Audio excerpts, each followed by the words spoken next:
When Karen banned my nephew from using the community pool, I didn't even know her name. 6 months later, I knew her bank account numbers and her entire corruption history.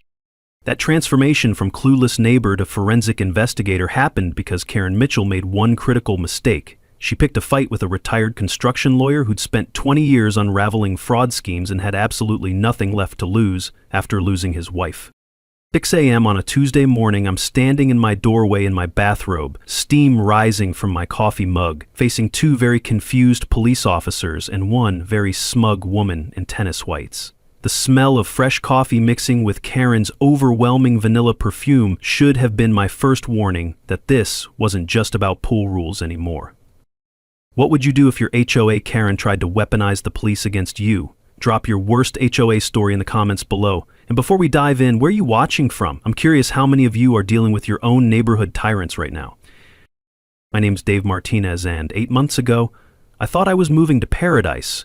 Willowbrook Estates, 127 pristine homes built between 2019 and 2021, complete with a $400,000 0-cents community pool that sparkled like a jewel in the morning sun. I paid premium for the corner lot with the pool view, $750 0-cents. K, when comparable houses were going for $650 0-cents. K, worth every penny, I thought, especially after watching my wife, Sarah, battle cancer for 3 years.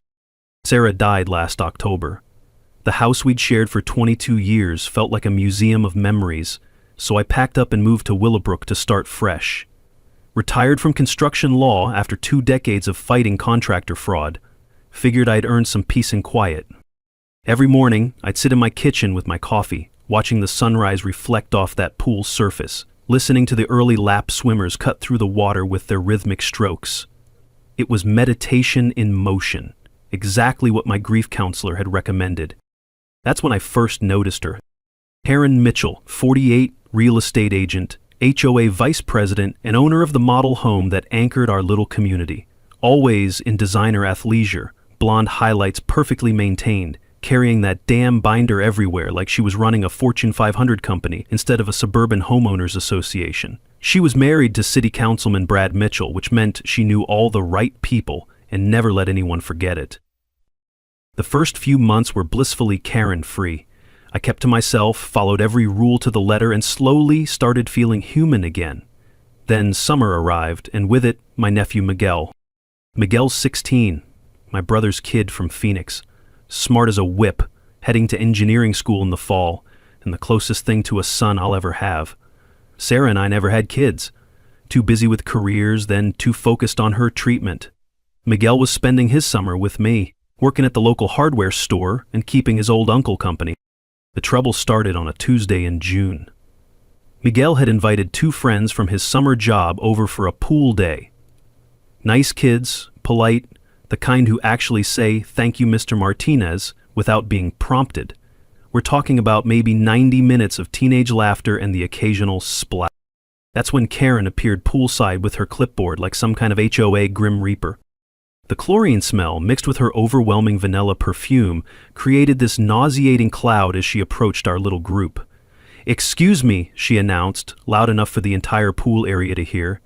"I need to see guest passes for these young men." Guest passes? I'd been living there for 8 months and had never heard of guest passes.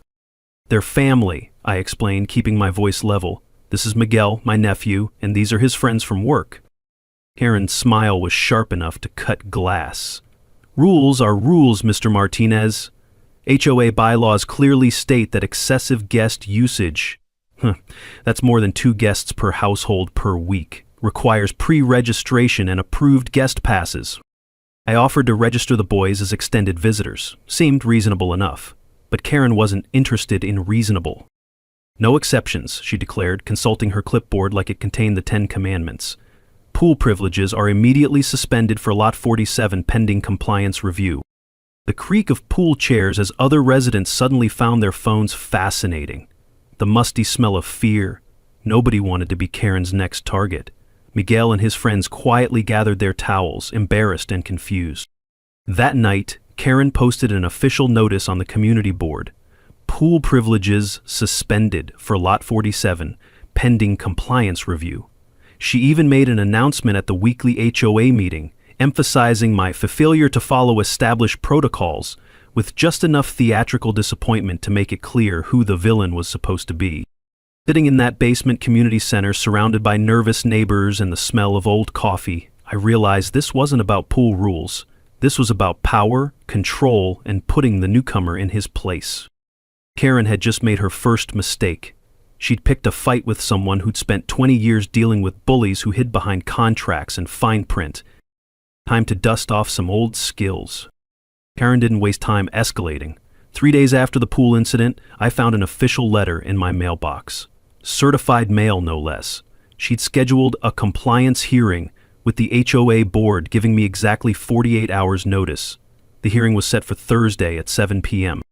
Thursday was Sarah's birthday. I'd planned to visit her grave, maybe bring those sunflowers she loved, spend some quiet time talking to her about Miguel and how proud she'd be of the young man he was becoming.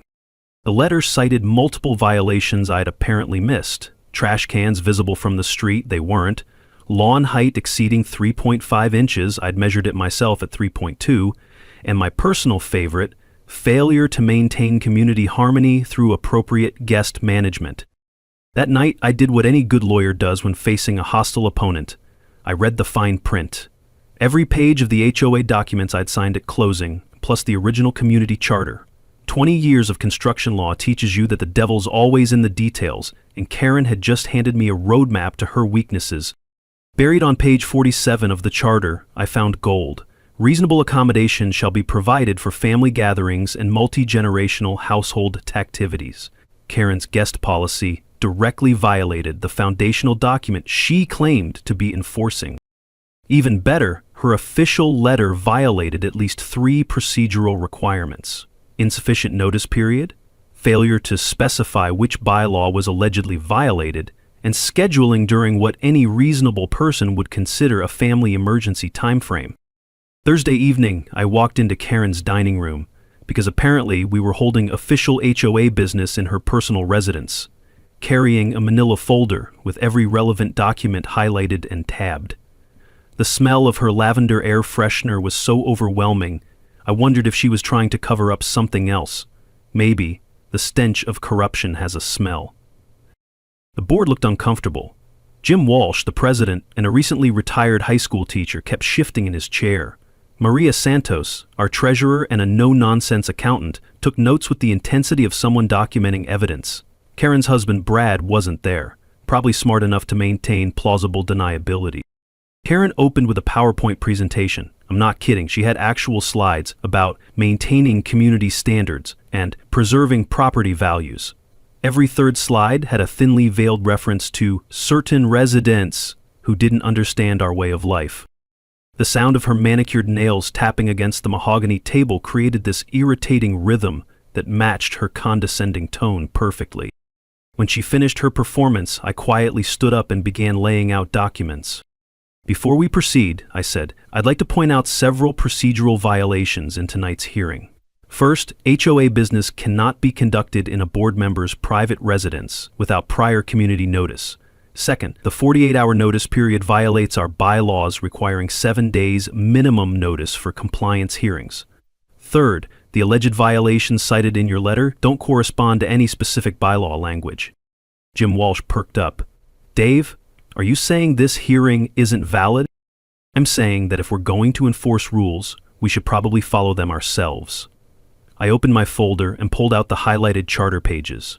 According to the foundational document we all agreed to, quote, reasonable accommodation shall be provided for family gatherings and multi-generational household activities. My nephew's pool day with 2 friends falls squarely under this protection. Karen's face flushed. That language is outdated, we've since updated. Let's respect, Karen. The original charter can only be modified by a community-wide vote. Has there been such a vote? Silence. Maria Santos looked up from her notes and shook her head. Here's where Karen made her critical error. Instead of acknowledging the procedural issues and scheduling a proper hearing, she pivoted to personal attack. Maybe Mr. Martinez is having trouble adjusting to community life after his recent loss. Perhaps the stress of learning new rules is overwhelming. The room went dead quiet. Even Karen's supporters looked uncomfortable. You could hear the air conditioning unit cycling on in the distance. I gathered my documents, slowly, deliberately. Thank you all for your time. I'll be reviewing our community charter more thoroughly and will be in touch. The vote was 4-2 to uphold the pool ban, with Jim Walsh and Maria Santos dissenting, but something had shifted. Karen had revealed her true colors, and the board had seen a glimpse of what they were really dealing with. That night, I opened my laptop and began the kind of deep research I hadn't done since my last major construction fraud case. HOA formation documents, municipal filings, Karen's real estate transaction history. Everything was public record if you knew where to look. By 2 a.m., I'd found the first thread. Karen Mitchell Realty had been the exclusive sales agent during Willowbrook's construction phase. Exclusive arrangements like that usually came with incentives. Time to see exactly what those incentives had been. Karen's next move came faster than I expected. Within a week, she'd organized what she called a neighborhood watch patrol. 3 residents with clipboards and cameras, documenting every minor deviation from HOA rules throughout the community. Suddenly, people were getting violation notices for things that had been ignored for years. Basketball hoops stored in garages, but visible through windows. Garden gnomes exceeding the 2 decoration limit. Christmas lights still up in July. But I was getting special attention. Daily drive-bys, photographs of my property from multiple angles, printed warnings left under the windshield wipers of anyone who visited me. Miguel started joking that Karen was stalking us, but I could see it was wearing on him. A 16-year-old shouldn't have to worry about getting his uncle in trouble just by existing. The harassment campaign was having its intended effect on the community too. Fear was spreading like a virus. Neighbors who used to wave from their driveways suddenly found their phones fascinating when I walked by. The divide was becoming visible, newer residents rallying behind Karen's standards, while the original homeowners whispered their concerns in grocery store aisles. That's when Maria Santos approached me after one of my morning walks. She's a small woman with steel in her spine, the kind of accountant who could spot a discrepancy from 3 counties away. "Dave," she said quietly, glancing around like we were planning a heist, "we need to talk. There are things about this HOA's finances that don't add up." While Karen was busy playing security guard, I was doing what construction lawyers do best, following the money.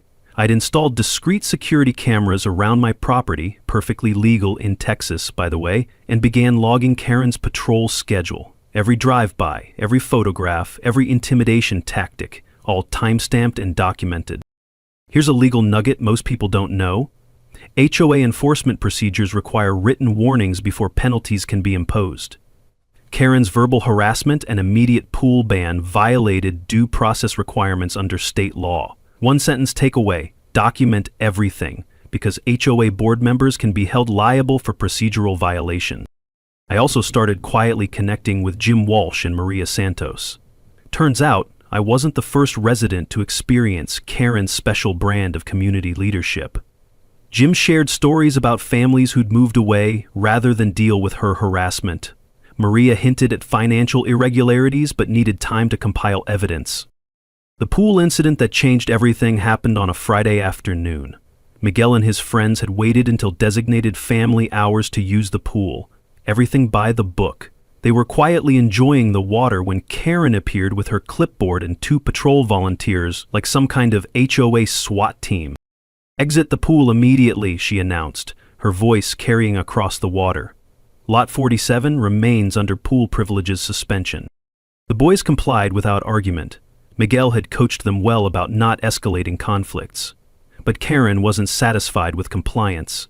She followed them to my house, her entourage in tow, voices rising with each step. By the time they reached my driveway, half the neighborhood was watching from windows. Karen was in full theatrical mode, gesturing wildly and talking about certain types of people who don't understand community standards. Here's where my legal training kicked in. Instead of engaging in a shouting match, I pulled out my phone and started recording. "Karen," I said calmly, "the HOA's legal obligation is to provide equal access to community amenities for all residents in good standing. Can you cite the specific bylaw that justifies ongoing pool privileges suspension?" She kept ranting, but now she was doing it on camera. "This is about more than pool rules, Mr. Martinez. This is about people who fit our community values and people who don't. 3 neighbors emerged from their houses, clearly disturbed by Karen's tone and the implications of her words. Mrs. Chen from across the street shook her head in disgust. The Johnsons, a young black couple who'd moved in last spring, exchanged knowing looks. If you can't control your guests, Karen continued, oblivious to the growing audience, maybe this community isn't right for you. I emailed the recording to the HOA board that evening with a formal complaint about harassment and discriminatory enforcement. The email was professional, detailed, and documented Karen's pattern of behavior with timestamps and witness accounts. The emergency board meeting was called for the following Tuesday. Karen's defense was predictable. She was protecting the community from outside influences and property value threats. When the vote came on formal censure, it was a 3-3 tie, with Karen abstaining. No action taken. But something important had shifted. After the meeting, Maria Santos slipped me a manila envelope. "Financial documents," she whispered. "Look at the construction contracts versus actual amenity costs. Then tell me what you think." That night, I spread those documents across my dining room table and felt the familiar thrill of spotting the inconsistencies that would unravel everything. The numbers told a story Karen definitely didn't want anyone to read. Karen's next move was her nuclear option, filing a formal complaint with city code enforcement alleging multiple violations at my property, false accusations about unpermitted modifications and commercial activity. The complaint was filed on a Monday. The inspection was scheduled for Friday. Friday was Miguel's graduation party. I'd planned a small celebration for about 20 family members, aunts, uncles, cousins driving in from across Texas to celebrate Miguel heading off to engineering school. Sarah would have loved seeing our family together like this, watching Miguel beam with pride as he talked about his college plans. Heron knew about the party. The whole neighborhood knew. That's exactly why she'd timed the inspection to coincide with our family gathering. At 2 p.m., just as Miguel was cutting his graduation cake, a city code enforcement truck pulled into my driveway. Behind it, Karen's car.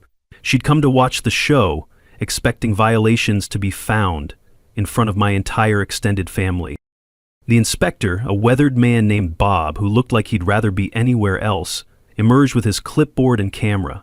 "Sorry to interrupt your party, sir. Got a complaint about unpermitted modifications and overcrowding violations." 20 years of construction law had prepared me for this moment. I disappeared into my house and returned with a banker's box full of documents. Original architectural plans, every permit from the city, inspection certificates, even the final occupancy letter. "Here's every permit and inspection report for this property," I told Bob, setting the box on my porch table. "Feel free to compare the actual construction to the approved plans." Miguel, bless him, had pulled out his phone and started live streaming the entire inspection on Instagram. "Guys, you're not going to believe this," he narrated to his followers. "Some lady called code enforcement on my uncle's graduation party." The inspection lasted 2 hours. Bob checked electrical outlets, measured room dimensions, examined the plumbing fixtures, even climbed into the attic to verify HVAC installation. Throughout it all, Karen hovered nearby, occasionally suggesting places he should look harder for violations. Here's another legal nugget. When someone files false code enforcement complaints, they can be held liable for the cost of unnecessary inspections. One sentence takeaway: frivolous complaints often backfire when the property is actually in perfect compliance. As Bob worked, neighbors started gathering. Mrs. Chen brought over lemonade for my family. The Johnsons offered their kids help cleaning up party decorations. Even some of Karen's usual supporters looked uncomfortable with the spectacle she'd created. Miguel's live stream was gaining viewers by the minute. Comments poured in from his high school friends, college classmates, even random people who'd stumbled across the stream. "This lady is crazy," read one comment. "Sue her," suggested another.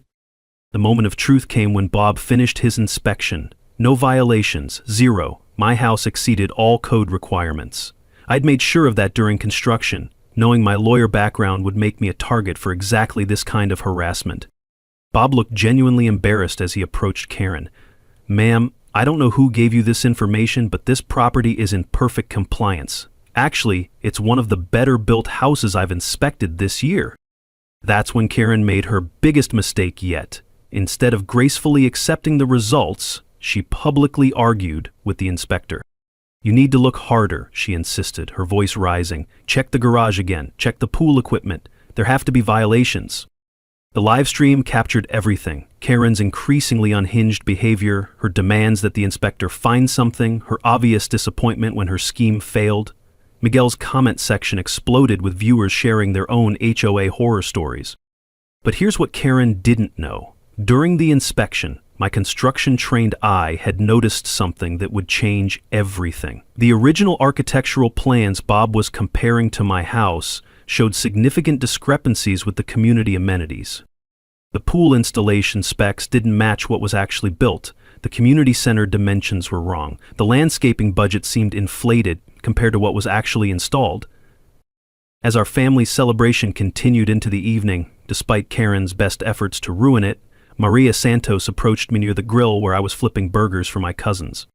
"Dave," she said quietly, "after seeing this inspection circus, I think you need to see the rest of the financial documents. There's a smoking gun in those construction contracts that's going to blow your mind." That night, after the last family member had driven home and Miguel had fallen asleep exhausted from his big day, I sat at my kitchen table with Maria's latest document dump. What I found made my construction lawyer blood run cold. The HOA had been billed $2,100,000 0 cents for community amenities that actually cost $1,400,000 0 cents to build. $700,000 had vanished into thin air, and Karen Mitchell Realty had been involved in every transaction.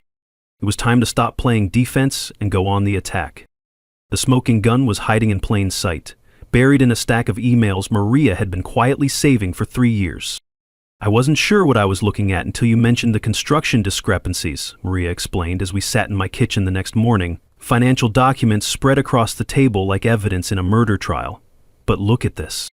She handed me a printed email chain between Karen and the original developer, Sunset Construction.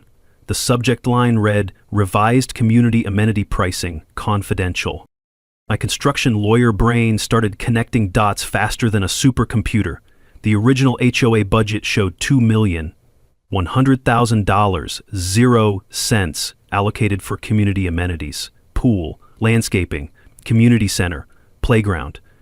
But the actual construction invoices, the ones buried in Maria's files, showed costs of only $1,400,000 0 cents. $700,000 gone. "Here's the beautiful part," Maria continued, pulling out bank statements. "Look at Karen's personal account deposits during the construction phase. Large, irregular deposits, amounts that coincidentally match the timing of HOA payments to the developer. Karen Mitchell Realty had received referral bonuses and sales incentives that were 400% above normal real estate commission rates. But the real smoking gun was an email Karen thought she'd deleted, where she explicitly discussed profit-sharing arrangements with Sunset Construction for inflated amenity budgets that would be absorbed by HOA dues over time. Here's a financial nugget that'll make your blood boil. Developers often inflate community amenity costs and split the profits with insiders who control the approval process. One sentence takeaway: always demand to see actual construction invoices, not just budget projections, before approving HOA special assessments. This wasn't just about pool access anymore. This was about systematic financial fraud that had been bleeding our community dry for 3 years. Every resident had overpaid for substandard amenities, and we were continuing to overpay through inflated HOA dues designed to cover the missing money. "There's more," Maria said grimly. "The monthly landscaping contract, the pool maintenance, even the snow removal service. They're all overpriced by 30–40%, and Karen gets kickbacks from every vendor." The pattern was clear. Karen's aggressive rule enforcement wasn't about maintaining standards. It was about preventing scrutiny of the financial irregularities that were making her rich. Her harassment campaign against me had escalated because my construction law background made me the one person in the community capable of unraveling her scheme. "Why didn't you bring this to the board earlier?" I asked. Maria sighed. "Because Karen controls the board. Jim Walsh is honest but outnumbered. Everyone else is either afraid of her or benefiting from her connections. I needed someone with the legal expertise to understand what we were looking at." The irony was delicious. Karen's attempts to silence me had actually motivated me to investigate the exact financial corruption she was trying to hide. Her harassment campaign was evidence of obstruction, and her discriminatory enforcement patterns showed a deliberate pattern of targeting anyone who might question her authority. As a construction lawyer, I'd seen this type of fraud dozens of times. Developers and their inside conspirators inflating costs, skimming profits, then using aggressive tactics to prevent discovery. The difference was that now I wasn't being paid to investigate. This was personal. "What's our next move?" Maria asked. I looked at the evidence spread across my table. Email admissions of profit sharing, bank records showing suspicious deposits, construction invoices proving cost inflation, a 3-year pattern of financial irregularities totaling over $700,000, 0 cents. "We're going to give the community exactly what Karen's been trying to prevent," I said. "Complete financial transparency.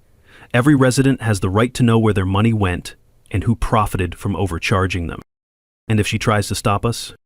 I smiled, feeling more like my old lawyer self than I had since Sarah died. "Then she'll be adding obstruction of justice to fraud and embezzlement charges. Karen picked the wrong retired construction attorney to mess with.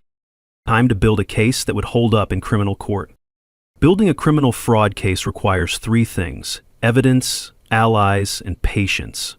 Lucky for me, I'd spent 2 decades perfecting all 3. Step 1, assemble the team. Maria Santos brought the financial access and insider knowledge. Jim Walsh provided board legitimacy and moral authority. I contributed 20 years of construction law expertise and an intimate knowledge of how fraud schemes operate. Our first strategy session happened in my living room on a Tuesday evening. Security cameras ensured privacy while we spread documents across my coffee table like generals planning a campaign. The smell of Maria's homemade tamales mixed with the tension in the room. Nothing builds conspiracy quite like comfort food. "Here's what we're dealing with," I explained, pointing to the financial timeline I'd constructed. "This isn't random theft. It's a sophisticated long-term embezzlement scheme with 3 revenue streams: inflated construction costs, overpriced service contracts, and developer kickbacks disguised as sales commissions." Jim Walsh shook his head in disbelief. $700,000. That's almost $6,000 per household. "Actually," Maria corrected, "it's worse. The ongoing overcharges mean we're being robbed every month through inflated dues and service contracts. Here's a legal nugget that'll save you thousands. HOA board members have fiduciary duty to protect community financial interests, and residents have legal right to detailed financial records and independent audits." 1-sentence takeaway.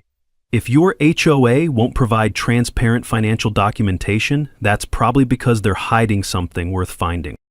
Our strategy was multi-pronged: criminal referral to the district attorney's office for fraud and embezzlement, civil action to recover stolen funds plus damages, HOA governance reform to prevent future corruption, and most importantly, community education so residents understood their rights and could protect themselves. "The key," I explained, "is building an airtight case before Karen realizes what we're doing. We need to document everything, preserve all evidence, and prepare for her inevitable retaliation." Step 2, evidence preservation. I taught Maria how to use professional case management software to organize financial documents. Every suspicious transaction, every overpriced contract, every suspicious deposit, all cross-referenced and time-stamped with supporting documentation. Meanwhile, Miguel had become our social media intelligence officer. That kid's digital native skills were invaluable for tracking Karen's online activities and monitoring community sentiment.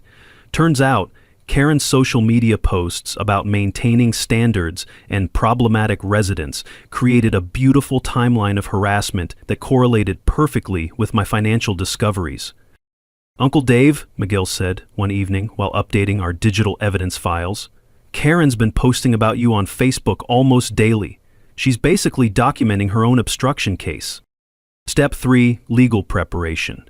I retained Sarah Chen, a criminal defense attorney who specialized in white-collar crime, not because I needed defense, because I needed someone who understood prosecution strategies and could help me present evidence in the format prosecutors prefer. "This is actually quite strong," Sarah told me after reviewing our evidence package. Financial fraud, mail fraud, conspiracy to defraud. The email admissions alone are prosecutorial gold. Add the pattern of retaliation against whistleblowers and you've got federal charges.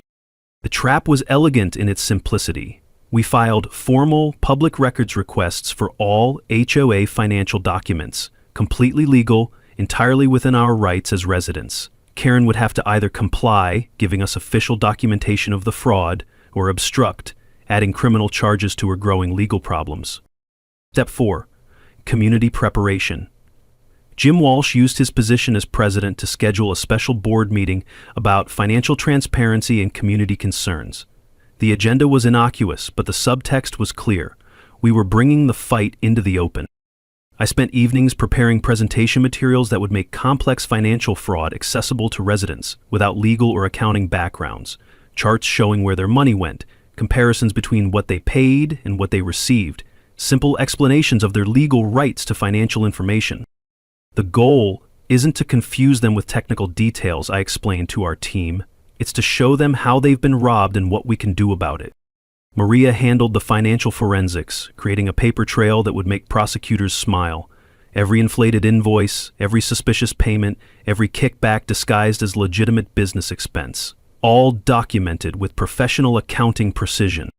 Meanwhile, I was working on the legal framework. Texas has strong laws protecting HOA residents from financial abuse, but most people don't know their rights. I'd prepared template letters residents could use to demand financial transparency, explained their rights to independent audits, and outlined the legal remedies available for fraud victims. The beauty of our strategy was that every action was completely legal and within our rights as residents. Karen could try to retaliate, but she'd be fighting residents exercising legitimate oversight of community finances. By the time we were ready to go public, we had enough evidence to fill a federal prosecutor's dreams and enough community support to ensure Karen couldn't silence us through intimidation. The question wasn't whether we could prove Karen was stealing. The question was how much prison time she'd get for it. Karen's desperation became visible the moment our public records requests hit her desk. Within 48 hours, she'd called an emergency board meeting to propose disruptive resident removal procedures, with me as the obvious target. Her false narrative was almost impressive in its audacity. According to Karen, I was a mentally unstable widower using my lawyer tricks to harass honest volunteers and threaten community harmony. She actually suggested that my grief over Sarah's death had made me paranoid and vindictive. The character assassination campaign spread across social media like wildfire. Fake Facebook posts claiming I was planning to sue individual residents. Whisper campaigns about my unstable mental state following my wife's death. Fear-mongering suggestions that my harassment would result in increased insurance costs for everyone. But Karen's masterstroke was the cultural dog whistles. Subtle comments about certain residents not fitting community values and the need to maintain our way of life. She never said anything explicitly discriminatory, too smart for that, but the implications were clear to anyone listening. Here's where my legal training paid dividends. Instead of responding to the personal attacks, I continued methodical evidence gathering while documenting every one of Karen's statements. 20 years of construction law had taught me that bullies always escalate when their initial tactics fail, and escalation leads to mistakes. The board meeting she called was standing room only. Word had spread about the disruptive resident agenda, and everyone wanted to see the showdown. The smell of nervous sweat mixed with industrial coffee created an atmosphere thick enough to cut with a knife. Karen's presentation included a formal proposal to implement disruptive behavior penalties, fines up to $1,000 for residents who undermine community harmony through frivolous complaints or intimidation of volunteers. When she finished, I stood up with my manila folder. Before the board considers any penalties, I said calmly, I'd like to present some concerns about procedural violations in tonight's meeting format. I methodically outlined how Karen's proposed penalties violated due process requirements under Texas Property Code, how the emergency meeting violated bylaws requiring 7 days' notice for policy changes, how the disruptive behavior language was unconstitutionally vague and could be used to silence any resident who questioned board decisions. More importantly, I continued, opening my folder, I have documented evidence of a 3-year pattern of harassment directed at residents who request financial transparency. The room went dead quiet as I presented time-stamped documentation of Karen's harassment campaign, her drive-by photography sessions, her intimidation of my visitors, her attempts to weaponize code enforcement against my family gathering. Jim Walsh and Maria Santos openly supported my position, demonstrating that the board unity Karen had counted on was fracturing. 3 other board members looked uncomfortable as they realized they were being recorded making decisions based on personal vendettas rather than community interests. That's when Karen made her critical error. Under pressure and facing exposure, she lost her composure. "This is exactly what I'm talking about," she snapped. "Mr. Martinez is using lawyer intimidation tactics to silence board members who are trying to protect this community from people who don't understand our standards." I kept recording. Let her dig her own grave. After the meeting, where Karen's proposals were voted down 5-2, she cornered me in the parking lot. What she didn't know was that my phone was still recording. "Look, Dave," she said, her voice dripping with fake concern, "maybe we can work out our differences. The HOA budget has some flexibility. We could arrange for your pool maintenance to be covered, maybe help with some landscaping costs if you could just drop these complaints and let the board handle things quietly." Attempted bribery, on tape, in front of witnesses. "That's a generous offer, Karen," I replied carefully, "but I think financial transparency benefits the entire community, not just individual residents." Her mask slipped completely. "If you don't back off, you'll regret it. This community has ways of dealing with troublemakers, and my husband has friends in city government who don't appreciate residents who waste municipal resources with frivolous complaints." Threat, also on tape. The next morning, Karen filed a false police report claiming I had threatened her during our parking lot conversation. She timed the complaint perfectly, right as I was having my morning coffee, ensuring maximum neighborhood visibility when the patrol cars arrived. But Karen had finally made the mistake I'd been waiting for. She'd weaponized law enforcement based on a demonstrably false complaint, and I had audio evidence proving it. When the officers arrived at my door at 6 a.m., I was ready with my phone, my recording of the previous night's conversation, and 20 years of experience dealing with people who thought connections could override evidence. "Officers," I said calmly, "I believe you're here about a complaint from Karen Mitchell. Before we proceed, I'd like you to hear the actual conversation she's complaining about." Karen's overconfidence had just handed me federal charges for filing false police reports and obstruction of justice. The police officers listened to my recording with expressions that shifted from skepticism to disbelief to barely contained anger. Nothing pisses off law enforcement quite like having their resources weaponized for personal vendettas. "Ma'am," Officer Rodriguez told Karen when they confronted her, "filing false reports is a criminal offense. We strongly advise you to reconsider any future complaints unless you have actual evidence of criminal activity." But Karen was beyond rational thought. Facing exposure of her financial crimes and the collapse of her community power base, she launched into full scorched earth mode. Her final desperation play involved filing a formal complaint with the city attorney's office, claiming I was threatening community safety and using legal intimidation to undermine legitimate governance. She attempted to freeze HOA accounts to prevent me from accessing financial records, citing ongoing legal threats as justification. When that failed, she called for emergency votes of no confidence against Jim Walsh and Maria Santos, claiming they'd been compromised by the troublemaker. Her goal was to install a compliant board before the criminal investigation could proceed. The community was fracturing along predictable lines. Newer residents, intimidated by potential legal costs and believing authority should be respected, rallied behind Karen's narrative about protecting stability. Original homeowners, families who'd experienced her harassment firsthand, and anyone concerned about financial transparency supported our transparency efforts. But the majority just wanted the conflict to end, regardless of who was right. That's when local media attention transformed our neighborhood drama into a public interest story. Channel 8 News picked up Miguel's viral livestream footage and began investigating HOA power abuse in suburban communities. Suddenly, our little Willowbrook drama was representing a broader pattern of unchecked authority in residential governance. While Karen was busy with damage control interviews, I was filing a comprehensive criminal complaint with the district attorney's office. 20 years of construction law had taught me exactly how prosecutors think, and I presented our evidence in the format they prefer: timeline, financial documentation, recorded admissions, pattern of obstruction. The DA's white-collar crime unit assigned Detective Sarah Chen to investigate. Within 48 hours, she'd issued subpoenas for all HOA financial records, developer contracts, and Karen's personal banking information going back 5 years.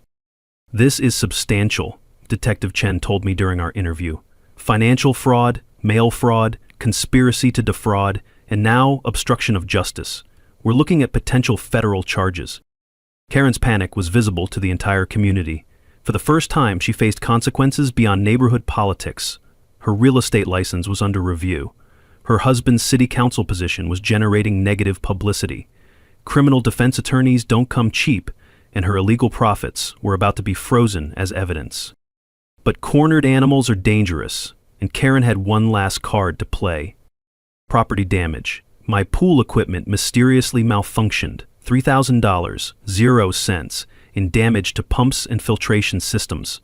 Security cameras were tampered with, though not before capturing footage of late-night visitors to my property. My home office window was broken by a stray baseball that somehow traveled 200 yards from the nearest playing field.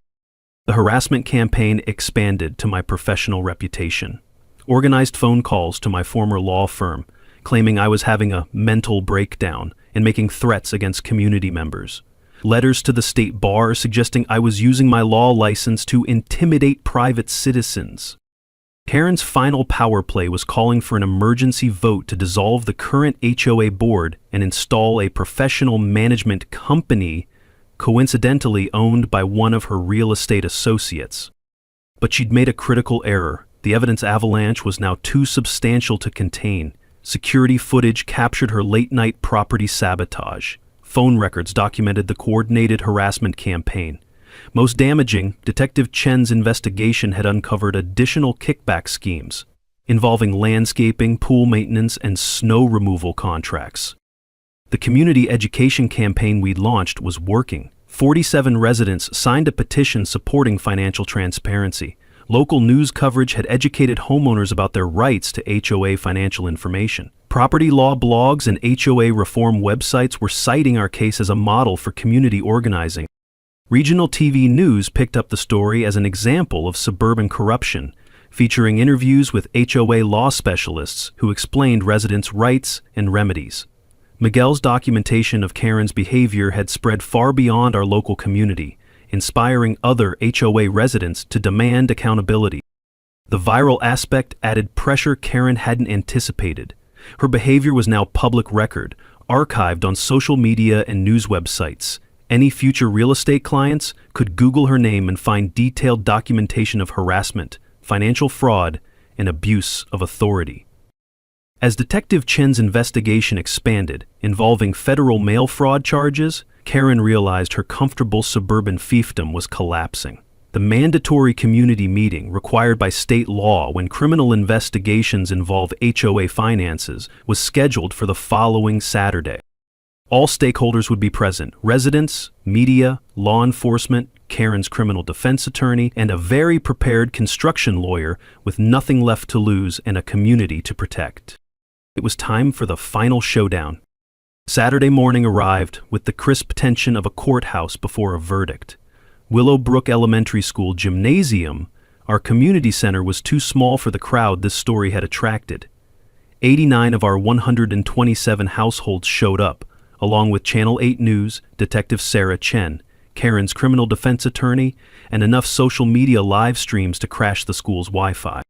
The smell of industrial disinfectant mixed with nervous sweat and anticipation. Folding chairs arranged in neat rows faced a table where Karan sat with her lawyer, looking like she'd aged 5 years in the past month. Maria, Jim, and I anchored the other side, our evidence boxes stacked like legal artillery. Karen's opening move was predictable. Play the victim. Her attorney had coached her well. She spoke in measured tones about being persecuted for volunteering to protect community standards and harassed by a man who can't accept legitimate authority. Mr. Martinez has used his legal background to intimidate honest volunteers, she said, avoiding eye contact with the cameras. This witch hunt is costing the community thousands in legal fees and destroying the harmony we've worked so hard to build. She painted herself as a dedicated public servant targeted by an unstable widower using lawyer tricks to settle personal grudges. It was a masterful performance, if you ignored the mountain of evidence sitting 3 feet away. When Karen finished, I stood up and connected my laptop to the school's projector system. 20 years of courtroom presentations had taught me that visual evidence trumps emotional appeals every time. Before we discuss personality conflicts, I began, let's look at some numbers. The first slide showed our community's original construction budget, $2,100,000, 0 cents for amenities. The second slide showed actual construction costs, $1,400,000, 0 cents. The difference, $700,000, 0 cents, appeared in red. This represents money our community paid for amenities we never received, I explained. That's almost $6,000, 0 cents per household that vanished during the construction phase. Gasps rippled through the crowd. Numbers don't lie, and these numbers were telling a story Karen definitely didn't want heard. The next slides documented the ongoing overcharges. Pool maintenance contracts 40% above market rate, landscaping services costing triple comparable providers, snow removal contracts for a Texas community that averages 1 snow day per decade. Every month, your HOA dues include inflated charges for substandard services, I continued. Over 3 years, this represents additional theft of approximately $200,000, 0 cents. But the smoking gun was the email evidence. Maria had preserved Karen's electronic confession, and now it filled the gymnasium screen in 24-point font. Revised community amenity pricing, confidential, and profit-sharing arrangements for inflated amenity budgets. You could hear a pin drop. Residents were seeing, in Karen's own words, how she'd conspired to steal from the community she claimed to protect. This isn't a personality conflict, I said. This is documented financial fraud. That's when Karen's composure finally shattered. Against her attorney's frantic head-shaking, she stood up and began defending herself. Those emails are taken out of context, she shouted. I negotiated the best deals I could for this community. If Dave Martinez wasn't so obsessed with destroying me because I enforced pool rules against his nephew, none of this would be an issue.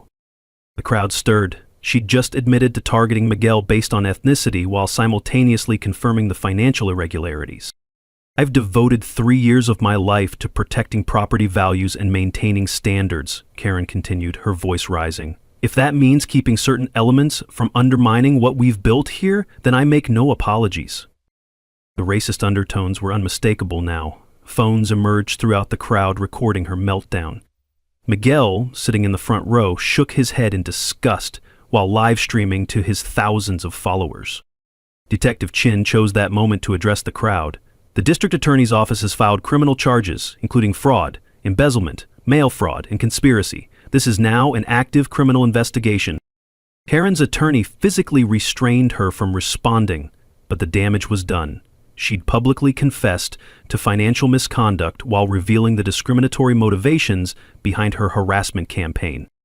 The community response was swift and overwhelming. Resident after resident stood to share their own stories of Karen's harassment, financial hardships caused by inflated HOA dues, families who'd moved away rather than endure her targeting. The Johnsons described receiving violation notices for suspicious gatherings when extended family visited for holidays. Mrs. Chen, the elderly woman from across the street, delivered the kill shot. In 60 years, I've never seen anyone work so hard to destroy the sense of community they claim to protect. The standing ovation when I finished our presentation lasted nearly 5 minutes.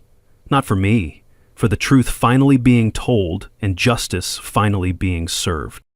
I didn't move to Willowbrook to be a lawyer again, I said when the crowd quieted. I moved here to heal.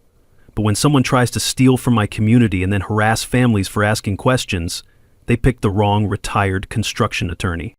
The mic drop moment Karen had orchestrated, just not the way she'd planned.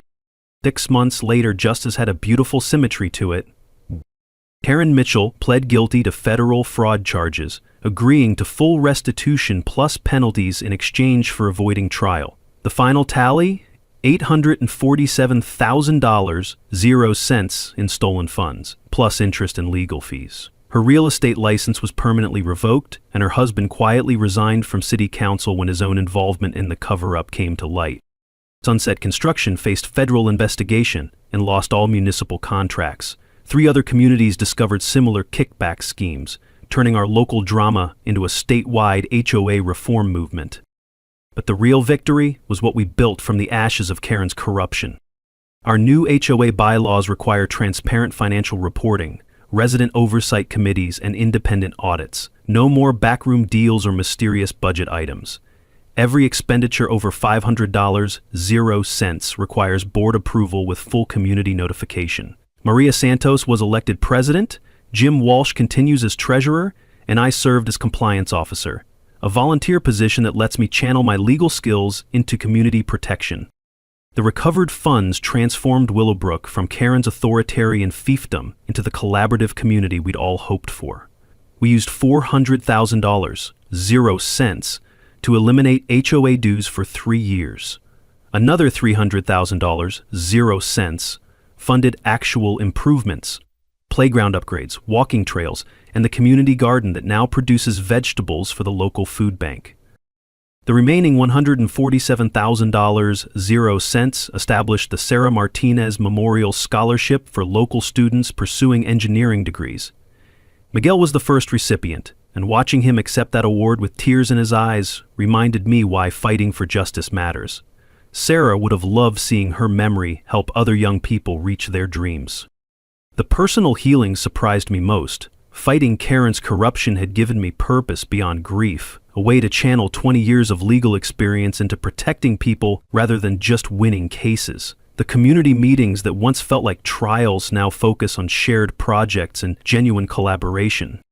Miguel spent his final summer weeks organizing pool parties for neighborhood kids, teaching them to swim and showing them that community spaces belong to everyone. The sound of children laughing in that pool, the same pool Karen had tried to weaponize, became the soundtrack of our victory. Our story spread beyond Willowbrook. Property law journals featured our case as a model for community organizing. State legislators cited our experience while drafting HOA reform bills. I started receiving calls from other communities experiencing similar corruption, and helping them felt like the best possible use of my retirement. The ripple effects continue expanding. Real estate agents now inform buyers about HOA financial oversight rights. Municipal codes require stricter oversight of community financial management. Most importantly, residents and developments across Texas know they have power when they organize around facts and law. Karen's harassment had been designed to isolate and intimidate, but it accomplished the opposite. Our community emerged stronger, more connected, and more vigilant about protecting each other from future abuse. The fear she'd cultivated was replaced by the confidence that comes from standing up to bullies and winning. Detective Chen told me our case became a training example for white-collar crime investigations.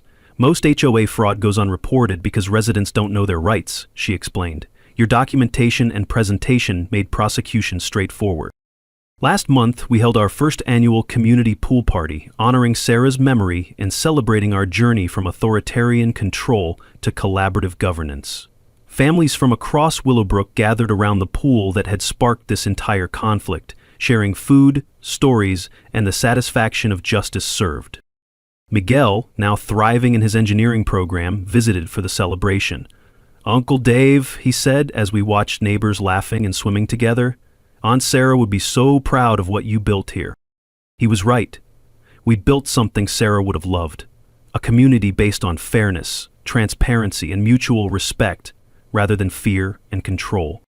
What's your worst HOA horror story? Share it in the comments. You might be surprised how many others have similar experiences, and more importantly, you might inspire someone else to stand up for their rights. Remember, you have more power than corrupt officials want you to know. Research your rights, document everything, and don't let anyone bully you out of transparency. Subscribe for more David vs. Goliath stories where everyday people take on corrupt systems and win. Next week, how a retired teacher exposed a municipal tax scam using nothing but public records and determination. Because sometimes the best revenge is simply refusing to be silent when you know what's right.